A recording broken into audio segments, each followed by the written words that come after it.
are in Portion-Tzav, weekly Torah portion. It's on page 568 in the art scroll.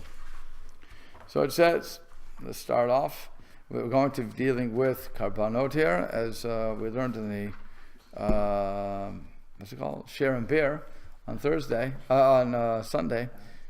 We started this parsha already, and we were talking about the Karbanot and how they, if you learn the books of the Torah, namely Bereshit, Shemot, Vayikra, and so on and so forth, it's as if you offered a particular korban.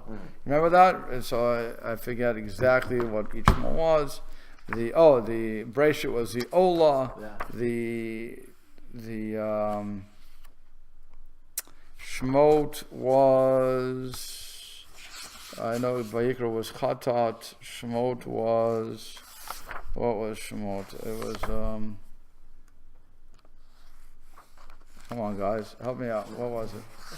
I forget already. It's been so long. Too many beers. What can I do? Say it again? You weren't there. Oh, that's right. You weren't out there, but you were. Okay, but you forgot.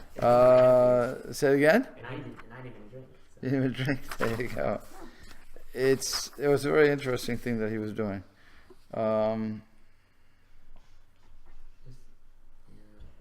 So Bereshit was for the Olah offering, the totally burnt offering, which is the sin offering. And then the one is in Shemot is for the Mincha. Okay, there you go, the Mincha offering. If I learn the book of Shemot, it's as if I brought the Mincha offering. If I learn the book of Vayikra, which we're learning, it's as if I brought the sin offering. When I delve into the book of Bamidbar, it will be as if I brought the guilt offering continually throughout the whole time I'm learning it. And then when I'm learning the book of Devarim, so it's as if I'm bringing the Shlomim, the peace offering. Remember that? It was a very interesting concept that by learning the Torah, and he gives the Kli Yakar gives those reasons, which again I went over on the Sharon Bear, so I'm not going to repeat it here right now. But that's really what we're doing. We're discussing the different Karbanot that we have in this parsha. We're discussing all the different Karbanot. So now it says, Vayidaber Hashem Moshe, so Hashem spoke to Moshe, saying, which is normal way of starting off, right? Okay. Then it said, Tzav et Aaron, command Aaron, and his children or his sons, saying, Zot Torah Olah. This is the Torah of the totally burnt offering. Hi ha'olah al mot hamizbeach. This is the Olah offering that stays on the flame on the altar. All the morning until the nighttime. The Eisham is bear to Kabo, and the fire of the altar should be kept alive. Rabbi, yeah. Would be from all night to morning. What did I say? All morning to night. Yes, all night to morning. I'm sorry. Yep. Thank you very much. When it says, I remember Torah is also law. So when you say this is the Torah of the offering. So it's the law of the offering. Yes. How they translate in English. That makes sense. But my question is, mitzvah or mitzvot, isn't that also law? No, mitzvah is commandment. Torah is also commandment. No, Torah is teaching. Okay. This is a teaching. So what's the difference between law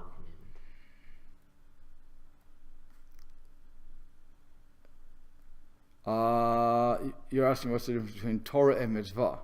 Not the English words, right, correct? Okay.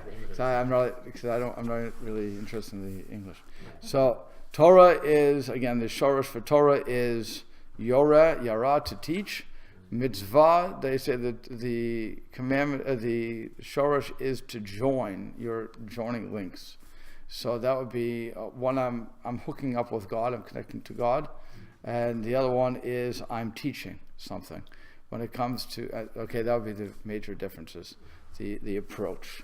So when it says this is the Torah of the Olah offering, it could mean the teaching, it could mean and that's all encompassing, by the way, the teaching, the law of, and so on and so forth. He's actually teaching our own. I'm sorry? Because in the context of the actual conversation, he is teaching our own. Right. He's saying this is what has to happen. Yeah. So this is the concept of the Olah. Right. Okay? But there's also the law, or there's also the commandment. Well, right, but that's also part of Tzav, command. So the question Rashi is going to address is why it says tzav. Why does it say command? It should have just said Vayidaber Hashem Moshe Lemor Dabir al Aaron v'Yabon Zot Torah Ola, to speak to Aaron and his sons, saying that this is the law of the Ola. Why do you have to say tzav? Why do you have to say command? This command form of command. Why say command here? So Rashi says Ein tzav elalashon ziruz.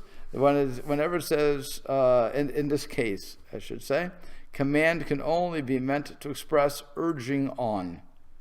Okay? And miyad u'ledorot, for the immediate moment and for future generations. So Amar Rav Shimon, Rav Shimon said, miyoter tzarech haktub lezares b'makom sheyesh bo chis chesron kis, that the Torah has to give us has to urge us, especially here, in a place in a situation where there is a loss of money. So he said, and this is interesting because Rashi, it's going to be a big fight between Rashi and Ramban. Okay, they explain here the Kohanim suffer a financial loss because they are not paid for the sacrificial service. In order to perform it, they must give up their regular means of earning a livelihood. Even the hides that they receive from the Ola offerings are insufficient to make up for this loss of income. The Torah makes this point in the context of the Ola offering rather than the other offerings because the loss of income in this case is especially great. With other animal offerings, the Kohanim receive both meat and hides. With the Ola offering, they all receive only the hides. That is the commentary on Rashi. Yeah. I thought the Kohanim were already supported by all of the community, all of the tribes. So what does it mean that? Again, that's their job. Right. Normally they're going to get. Well, they're only working the reserves, so they're working 2 times a year, 2 weeks a year. Sorry, and then Chagim they have to work. Also, nothing. But otherwise, what about the weekly? Again, they're weekly. Daily? No, but I'm saying that they have. There's 24 cycles, so each family gets 2 weeks out of that year. They rotate. They rotate the families because otherwise it's going to be too hard for you can't have all the Kohanim there. It's not a big enough space. And so what they did was they split it up. And then what they would, you would all have to be, the reserves may have to come in for the Chagim because it's just so many more sacrifices going on. But for the most part, again, what Rashi is pointing out is, or the commentators on Rashi, is that when it comes to other kabbanot, so they get meat and the hides, here they're only getting the hides. So it's a loss of income. Okay. I have to spend my time doing the Ola, but I'm not really getting what I should. And I'm bringing the Ola because of somebody may have sinned, and in their mind, but it wasn't a real sin. Yeah. So, within the tribe of Levi, the Kohanim, the children of Aaron and Aaron himself, how many? Because they're also the Levi. Levim, sorry. They're not getting this korban. They're not getting the food, right? They're not getting. Correct. Correct. Right. Correct. So it's only going to be Aaron's kids, direct kids, that are going to have access to this. Do the Levi, and then you're saying like they do rounds. But I'm saying as time goes on, there's going to be a lot of Kohanim. Okay. Like right now, Baruch Hashem, we have a large tribe. Right. So how do they? Well, that was the leading up to this, right? How do they define the families if they all come from Aaron? How do they define like which branch of the Aaron family are like? Because in the book of Shmuel, one of the Kohanim, the head Kohanim family, gets replaced by another, but they're both. But they're all Kohanim. They're all Kohanim, but like it's like. He lost his position as a high priest. Right. That's all, but they're still Kohanim. Right. So somebody else was appointed. Right. I was just wondering, like, because the whole tribe of Levi has multiple. I was wondering how that works because it's like a family tree within a tree. I was trying to figure out how that. Again, she's starting out with Aaron. Then he had the 2 kids. Those 2 kids would have kids. And like your family is going to, you have 4 people in your family. Okay, so 3 are going to carry on the name, your name. Okay, I don't want your son, who knows, listening. So your name is going to go. You have 3. God willing, all 3 of you, besides your sister, but all 3 of you who carry on the family name will have children. And God willing, more than one, you'll have multiple children. Okay, so now if let's say you have 4 children, you all have 4. So now there's 12, and they're all boys. Let's really make this complicated. Let's really go out there quick. So now you went from 1, your dad, because your mother's name didn't stay. So 1. No, just go with my logic here for a second. Just go with my logic. You went from. I'm only going from the father's side, from 1 or 2, if you will, but it's 1, which went to 3, which now is going to go to 4 apiece. So now you have 12. And from those 12, let's say they have boys, 4 again. You see how fast the family is growing. Right. Okay, now if you include your sister in that, then now you're at 4, and now you have 16, and again exponentially, you're growing. It doesn't take long for the family to grow. Right, but it's all coming from 1. From the same house. 100%. Right. So that's Kohanim. I come from Aaron a Kohen. Right. Was Levi already established before the Coins came into? Yes, Yeah. Levi is the name of the tribe. Right. Kohen was separated by God. Right. Right. So it was just I was just trying to figure out how they. Like That's what it was. It was birthright. It's like cousins. And stuff. It was- once the tree gets big enough from Aaron, you have the cousins who come in and. Fine, but that's the point. They're all Kohanim. Right, and then the Levi are. Levi is a separate tribe. Total separate part of the family. Right. So we're all the same. We're all Leviim, if you will. But I'm not a Levi. So I'm a Kohen because I come from Aaron. Okay, so one branch was designated Yes, by God. by God. By God. Right, and then. The other one, Levi, wasn't designated. Levi was just born. Right, but it starts with Aaron, not Aaron's father. Aaron's Correct. Starts from Aaron. Aaron and all the way down. 100%. Yep.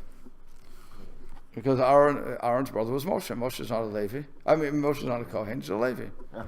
Right, so it's coming from God. But once that family is established, it takes off. And again, it doesn't take long to grow. If you're having boys and you're having a birth rate of more than 2. I mean, you have to have more than 2. If you don't have more than 2, you're in trouble. But it's going to take much longer to grow. But then you may get a bumper crop like Yaakov. Yaakov had 12 boys. Boom, done. It's done. You're just. I mean, look at it. Just go through the lineage that we see. I mean, it just explodes. You know, and we only seen the boys. Remember, we're only counting the boys. We're not counting the girls at that point. So, sorry. Multiple wives. And that, I don't know if they did that. No, the tribes weren't doing multiple wives. It was only Yaakov who did multiple wives that we look at. For the most part, people had one wife. One wife was enough. But and certainly in Egypt. But they were having 6 kids at a time. So again, if each birth is 6, I have 4 births. That's 24 kids. Now, it's really not hard when I'm having miraculous birth rates or just regular birth rates to as long as you're having more than 2. You have to have more than 2 because otherwise you're just replacing yourself. So if I have 2 or 3, and I think certainly most families in the 1960s, were having more than 3 kids. It's only when it came to the 80s or 70s, whatever it was, that people were trying to manage to have 1 or 2. And that's also going away. People are going back to just having children because I think they are, and I'm pretty sure the birth rate is going up instead of down at this point. I'm not sure anymore. I know for us certainly it was never, for the Orthodox, it was never going down. Right. So the Cohen family, when you knew whose tribe was who, you would call it the Lima. You say your name. Or there wouldn't be a, What do you mean? I'm not sure what that means. Before you knew whose tribe was what. for the Torah reading and stuff. If you knew what tribe you came from, except some people do today, like they say the tribe of Benjamin, even though you can't really know if you're tribe from Benjamin, but they'd say from the tribe of Benjamin, they go up to get a Torah reading. If you know what tribe you're from, would you say you're from the tribe of Levi or the tribe of Cohen? It's your family Cohen, but the tribe Again, of Cohen, right? if you're, because when the God made that split, so I'm no longer considered a Levi. I'm considered a Kohen. Right. That's it. but it's not a separate tribe.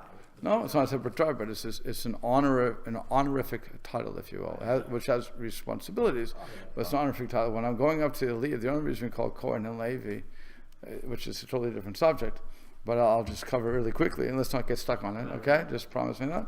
The only reason we have Kohen and Levi is because we don't want fights in the shul. Don't want what? We don't want fights in the shul. In other words, originally, the first Aliyah and the last Aliyah would be the only people who make the bracha. Originally. That would be the only... everybody who get an Aliyah would read from the Torah, but only the first and the last would make a bracha. The opening and the opening and the closing. So the only first and last. So the one who would get the first Aliyah was usually... they had to pay a lot of money. Okay? Or somebody that was honored or something like that. So, and there would be fights. Why should he get it? Why shouldn't he get it? So the rabbis instituted, again using the logic of the Torah, the Kohen. It says you should sanctify the Kohen.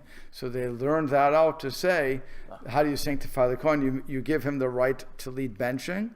You give him the first Aliyah, and so on and so forth. So we get the first. If there's no Kohen in the shul, who gets the first Aliyah?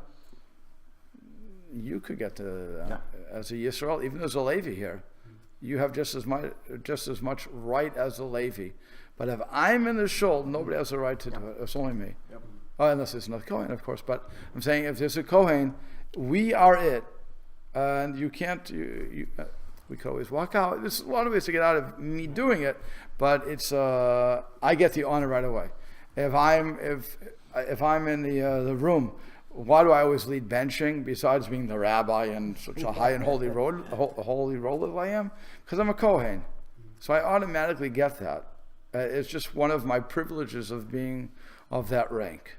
That's all. Again, if I was a Levi or I was Yisrael, if there was a Kohen in the room and I could be the Gadol Hador, the giant of the generation, I have to say Bishut HaKohen.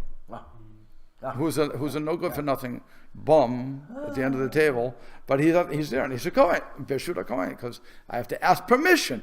Now the truth is that Kohen could say no. Go ahead, lead the bench. I don't care. That's a technicality. In other words, if you have a gadol in your presence that's eating with you, you would normally. I would give it to her. I told him, sure, no problem. I defer. But he has to say it, Bishut HaKohen. Yeah.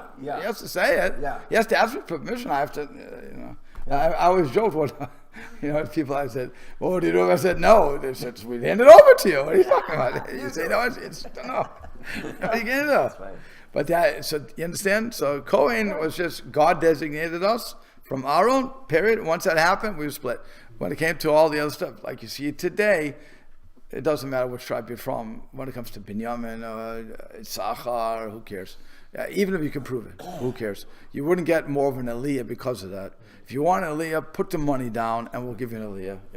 That's really what it comes down to. Either that or just show up in a shul that we have 10 people, then you get an Aliyah every week. So. What's the reason? I heard it story before, I can't remember. So when the Torah's out and you have one or more Kohanim present, but no Levium, so the first Kohen you call, he actually takes Levi. Correct, because we're still probably. The reason though. Because if why wouldn't you call the other Kohen? That you would. There's no Levi present. I'm saying, what, you wanted to call the other Kohen? Oh, then you'd have a fight between them. Why did you call me instead of him? Right. You're insulting his family. No, you're insulting the Kohen's family. Yeah. You call him for Levi, and he's not a Levi. He's a Kohen.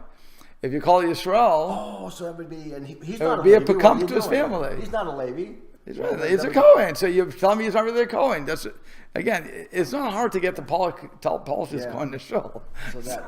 So here you got a call for a Levi. So and you went up. You must be a Levi. You told me you're a Kohen, but you're no Levi. Okay. Somebody finds out later. All right.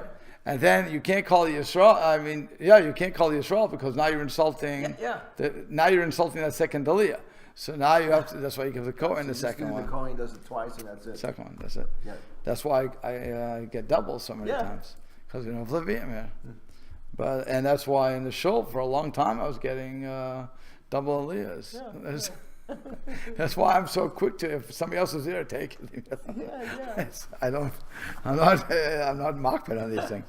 But if I was one of you guys, you don't get, again, put yourself into a big minyan, not like here you're getting a Aliyah every single time. But if you're going to be in a big shul, you won't get an Aliyah maybe once every 6 months. Yeah. If you're lucky. Okay. Meanwhile, I'm getting it every week. Which is why also, why doesn't the Kohen want to go up so much? Because in the shul they're making me Sheberach, because they keep bothering me for the same guy for money. It's like, how many you guys get it once a month, so big deal, once a year. So you want to give 36.25. I don't want to support the shul on Sheberach here. But that's what's going on. Okay, so here, like I said, we go back to this, it's a loss of income. So now, I just want to run through this because he gives all of the outscroll, brings everybody down. So if you look on page 568, it says command, okay? So he says, and that's part. We went through it already, that what Rashi said. Yeah. So here we go. The various explanations are given for the monetary loss.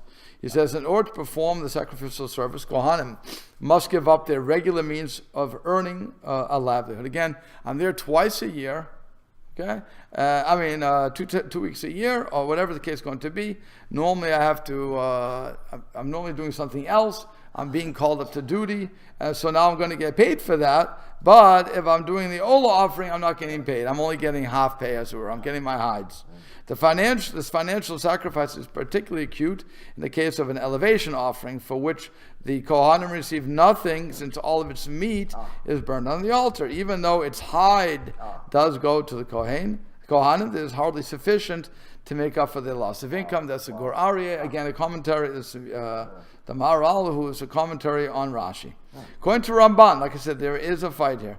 The monetary loss refers not to the service of the offering, but to the financial burden of an offering that is mentioned later in our chapter. Every Kohen must bring a meal offering on the first day of his temple service, and the Kohen Gadol must bring a similar offering every single day.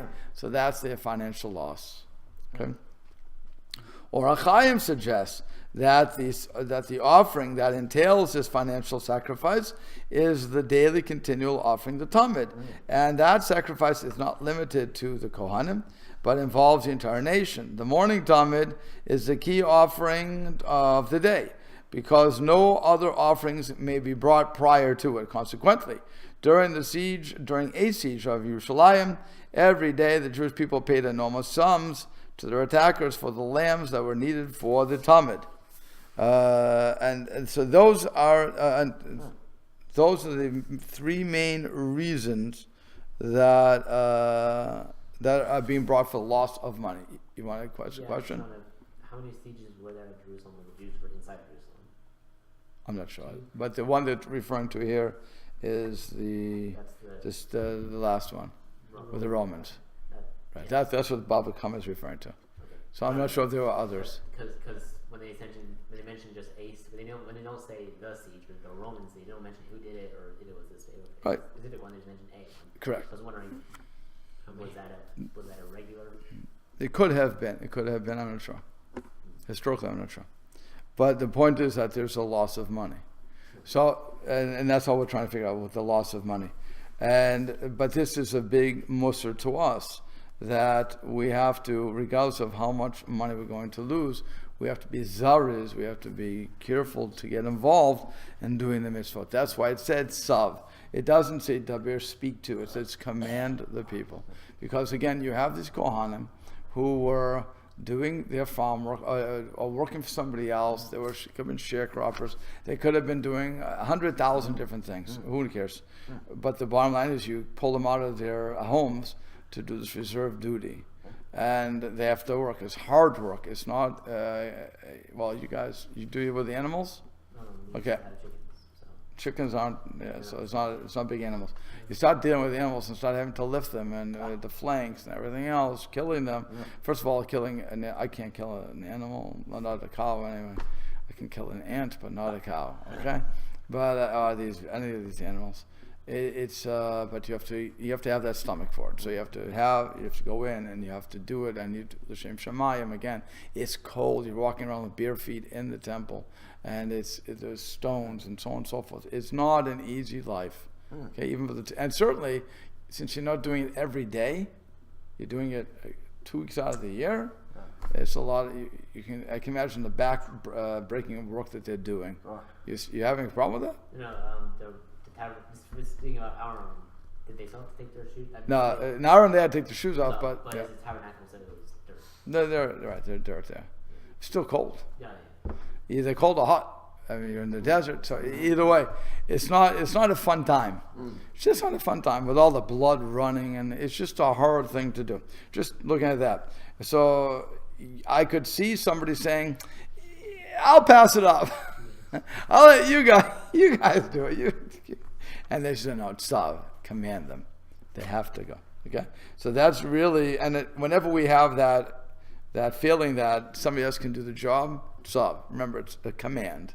It's not a nice thing to do, it's a command. Okay, so now let's go on. So now this Kohen is going to put on his fitted linen clothing. So he says, fine, fitted linen tunic. Okay, there you go. Umekna say bad and linen clothing and pants.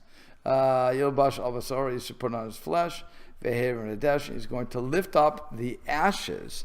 Where's the ashes coming from? From all the burnt offerings that he's having. Okay, so you're going to have to clean it off. That the fire ate on the or devoured, it caused, in other words, consumed from the ola al mizbech on the altar. You will put it near the altar. What's with these? What's going on here? So again, Ashkol explains. The Kohen shall don. Although the verse specifies only 2 of the priestly garments, the Kohen derives exegetically that a Kohen service is invalid unless he wears all his 4 required garments. He has to wear the fitted linen tunic, which is a long shirt that Scripture describes as kutonet. The name mido is related to madad, measured. That's why it says fitted, which implies that the shirt must be fitted to the size of the individual Kohen. So not everybody, it wasn't a one size fits all. It has to be on his flesh. The Kohen's vestments must be worn directly on the flesh with nothing else intervening. Now he has to separate the ash. This is the first service of every day. The Kohen scoops up a shovelful from the innermost ashes on the altar and places it on the floor of the courtyard, east of the ramp that leads to the top of the altar. These ashes must be from the burnt flesh of the previous day's offering. So the Rabbi Hirsch comments that by taking a portion from yesterday's service and placing it to the side of the altar before beginning today's service, this Kohen symbolizes a national declaration that today we will continue to serve Hashem as we did yesterday, according to the dictates of His will. Now, also a very interesting thing to note about this is that he has to remove the ashes with this uniform. He can't go in without the uniform. You would think I'm removing, you have to take the garbage out, if you will. So I'm going to get dirty. Why would I wear the linen stuff? It gets, but that's part of the service. Now he also doesn't have to remove it totally until later on, because it's not that much ash. They let it mount up. Then he'll have to bring it out. But the point is that you have to dress for this. Okay, upashat ebagadav. Then he's going to take off the garments. V'lavash bagadim acherem, and he has to dress in new garments. Why? Go dirty, Muslim. Okay, he's not going to do that. Both the dashen amachutz machanai, and he has to take the ash out. This is not on this particular day, but he takes the ash out from outside the camp, el makom tahor, to a pure place. So he says the service is entirely different from that of separating the ash in the previous verse. In a sense, this service is utilitarian, in that it involves cleaning excess ashes from the altar, and it is done only when so much ash accumulates that the altar must be cleaned. Like I said, it wasn't. Let me just finish this. Since he will be moving a great deal of ash, the Kohen would be very likely to soil his sacred garments before removing the ashes. Therefore, the Kohen should remove his regular garments and change to older, more worn priestly garments. It's still part of the service. Okay? Thus, the Torah teaches us common courtesy. As the sages put it, it is unseemly to wear the same clothing in the kitchen that one would wear when pouring wine for his master. Again, if you ever go to a catered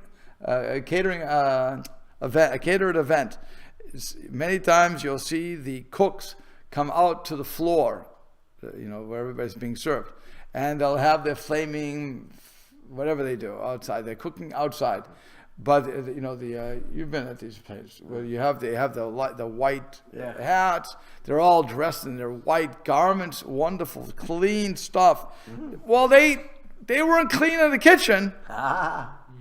They were dirty.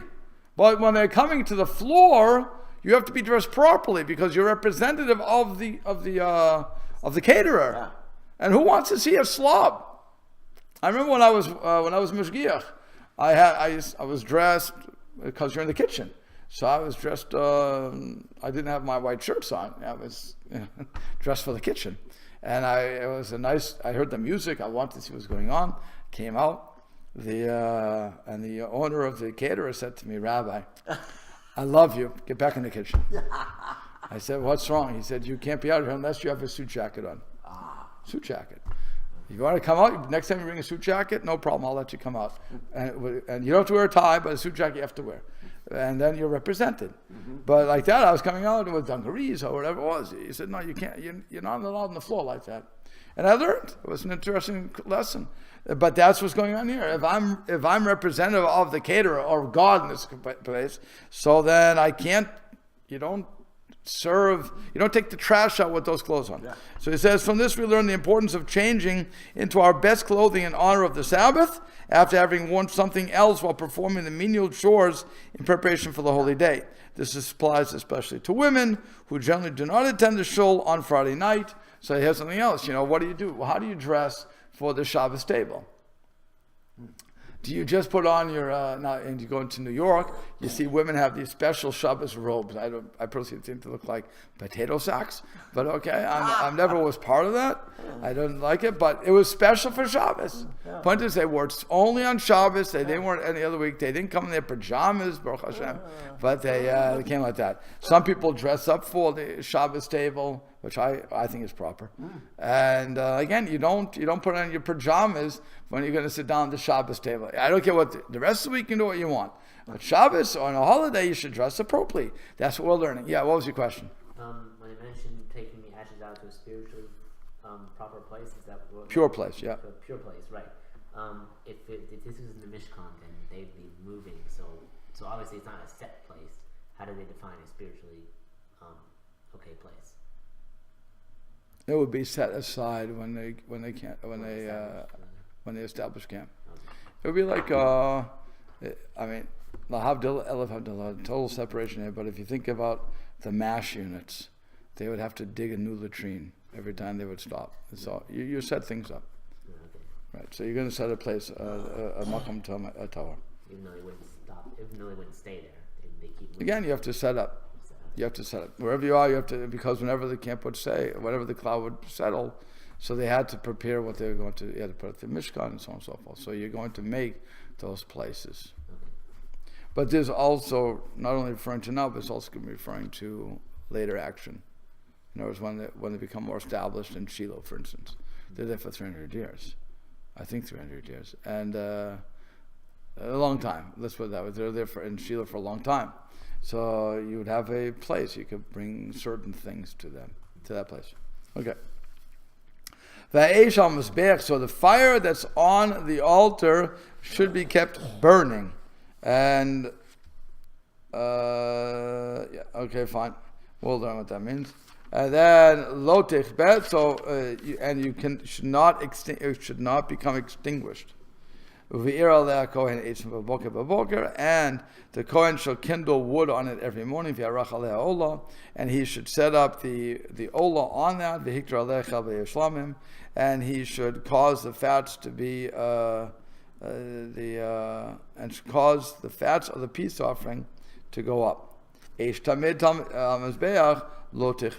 So again, the continual fire should burn on the Mizbeach, and it should not become extinguished. So this is going to be, again, you look here, it says the Midrash observes that the altar of Aaron, the altar of Moshe's tabernacle was used for about 116 years. Long time. Okay, 39 years in the wilderness, 14 years in Gilgal, 13 in Nov, and 15 in Givon.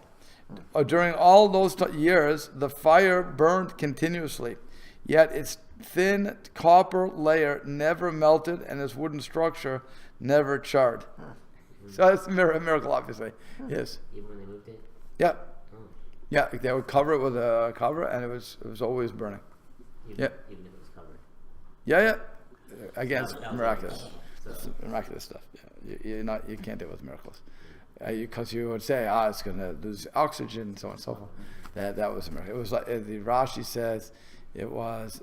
I'm pretty sure it's Rashi. Is like a little cub waiting to jump out. That's jump out of the den.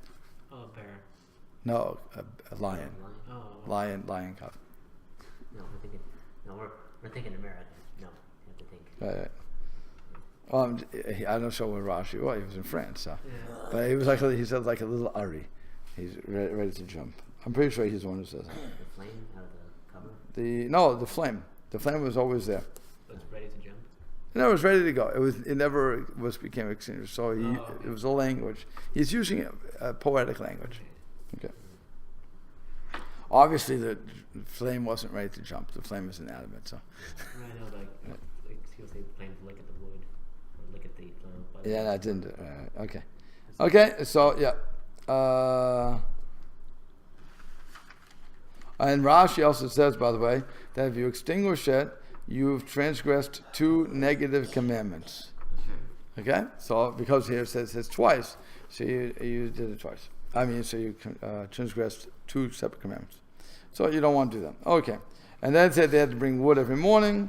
That would be, by the way, in the Gemara, would also, people would donate the wood.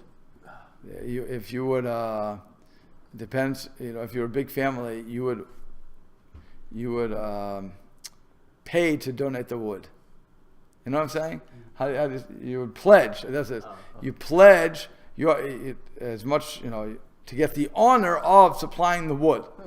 So you'd pay twice, actually. You pay for the honor, and then you have to give the wood. But that would be something because you're part of that, keeping the fire alive. So it's, like I said, it's very interesting. And it says the fats of the peace offerings. So the Barbanel notes that the Torah mentions only peace offerings and says nothing about guilt or sin offerings, even though this law applied to them as well. The Torah prefers not to speak of offerings that come to atone for sins. Better that such offerings not be necessary, and the people bring offerings only in gratitude for their good fortune, which is again is the shlamim. Okay. So now we go. This is Torah HaMincha. This is a law of the Mincha offering. Remember, the Mincha offering is going to be the flour offering. Hakrev ota b'nei Aharon lifnei Hashem. So the children of the sons of Aaron will bring before Hashem el pnei HaMizbech to the front. In front of the Mizbech. I'm just going to read the verses right now. They're going to lift up from it his 3 fingerfuls like this, a 3 fingerful of solid mincha mishamna, from the flour of the mincha mixed with its oil. Okay, and some of his oil they call alvana, and all the frankincense. That's what they call it. Yeah. Al mincha on the with that is on the mincha, and he will burn it on the altar as a satisfying aroma. It's memorial portion unto Hashem. Why is it a satisfying aroma? By the way, does anybody know? Why is it a satisfying aroma to Hashem? Say it again. I don't know. I think we talked about this in the beer and share. Yeah, we did. We talked about beer and share. Yeah. It's more there than the other thing was, Oh, there you go. Because we are supposed to do it, but we don't. Because we did what God commanded, so that's why it's a sweet smelling savor to God. Even though Okay. burning oil and flour. Well, no, that doesn't smell bad actually. Right. It's the feathers that smell horrible. Ah. Right, but this actually does smell decent. Well, no, it's not like burning dough. But, So again, the frankincense or the mincha is a very nice smell actually. So that actually would be a nice smell, but it's like sniffing. You go into a bakery. It's a great smell. Yeah. It says burnt. Okay. Does burnt offering mean burning or just like smoking? I think it's more than just. Well, no, you're going to eat some of it. The mincha you're going to eat some of it. So. Oh, so it's not. Not going to be totally burnt. Yeah. Yeah. So notary menu, that's what he says. Notary menu, so the rest of it, yochlu Aaron v'anav matzot te'achel makom kadosh. Aaron and his sons are going to they'll eat it. What will they eat?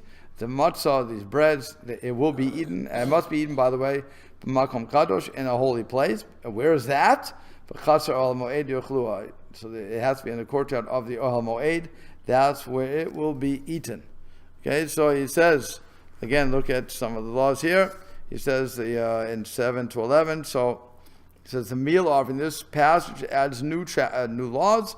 The meal offering 1 is the law of the meal offering. The word Torah in the general term, implying that the law in question applies to other subjects as well. Here it teaches that the oil and frankincense mentioned in verse 8 must be included with the meal offerings. Okay. They have to bring it, so the Kohen must bring the sacred vessel containing the meal offering and touch it, bring it to the southwestern corner of the altar. Its memorial portion, that's the 3 fingers full, and the frankincense that burned on the altar will be a source of merit, so that Hashem will recall the owner of the offering for good, as the one who brought satisfaction to him. What is left over of it, namely a meal offering, has the status of offerings that are the most holy. For as is stated in the verse 10, it has the same status as the chatot and the eshamot, the guilt and sin offerings. Therefore, it may not leave the tabernacle courtyard, and it may only be eaten by the Kohanim. Why was the mincha offering so important? Because it was brought by the poor people. They couldn't afford anything else. Wait, they couldn't. They couldn't bring cows. I thought the gift didn't they all bring like? Didn't everybody bring? That's how I'm building the tabernacle. No, you're right. That's you just wanted to build the top. I'm saying the mincha was originally instituted, or is instituted, for the poor people because that's what they can afford. So it gives over their nefesh. They're giving over their whole soul to bring their flour, as it says. So this is a very special offering. And Hashem says it's one of the Kodesh Kodashim here. It's very important to me because it's and therefore can only be eaten in the temple courtyard. Imagine how that would make the poor people feel. In other words, it's not just the rich people who brought the cows and the sheep and everything else, but here they could bring, and their kabbanot were treated the same, if not more. And you have to eat this bread, matzah, in the courtyard of the Ohel Moed. It's a beautiful thing. Wait, the tent. Okay, sorry. The tent of meeting. Tent meeting. That's outside the tabernacle. Was it in? No, it's in the courtyard of the tent of the meeting, not outside. In the courtyard of the tent. So you have the walls of the tabernacle. Yeah, that's the courtyard. Yeah, okay. And the tent of meeting is just the place where like the ark and stuff was inside, right? I'm sorry? The tent of meeting was the inner building inside the walls. Right. Okay. So they have to eat it in there, and so they have the kiddush room. Yeah. You just think about us. We have a kiddush room. The whole building is really a holy building, right?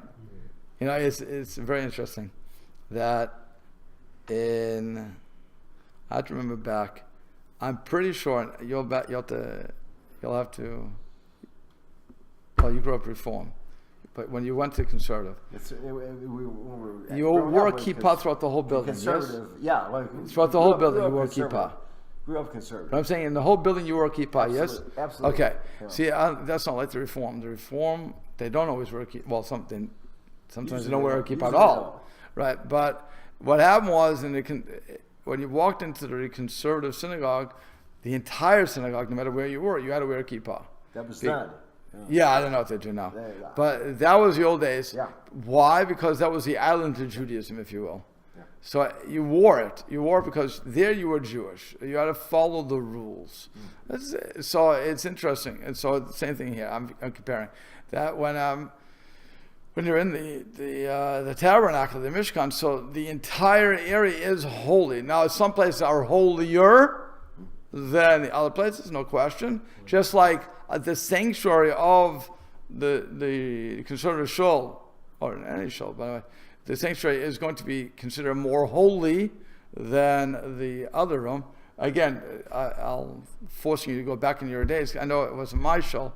We had the sanctuary where you had a folding door, but they also had the kiddush in the back of the shul. So what they did was, because they didn't want to close the doors every time, they set up a mechitza to separate from the, not like this, a regular mechitza, a partition. So they have a separation between the shul, the sanctuary, and the back of the room. Did they have that where you were too? Did they ever make a separation like that? Where I grew up. I'm really forcing you to go back a lot. No, they had in the basement was a kiddush area. Oh, okay, that's even more. But I remember we didn't have so much room. But that's what they did. But again, why they do that? Because they were separating from the Kodesh to from Kodesh to Chol, if you will. They wanted to show the separation. But meanwhile, again, in the whole area, you couldn't throw your kippah away. You had to say brachas. You had to, the rabbi had to sanctify everything. As I think about it, it's so crazy what they did. But it's funny. But that's really what it was. It was a whole place, and I give them credit for that. The entire building was considered a holy place that you had to act appropriately. Okay. Oh, okay. So we'll have to stop here.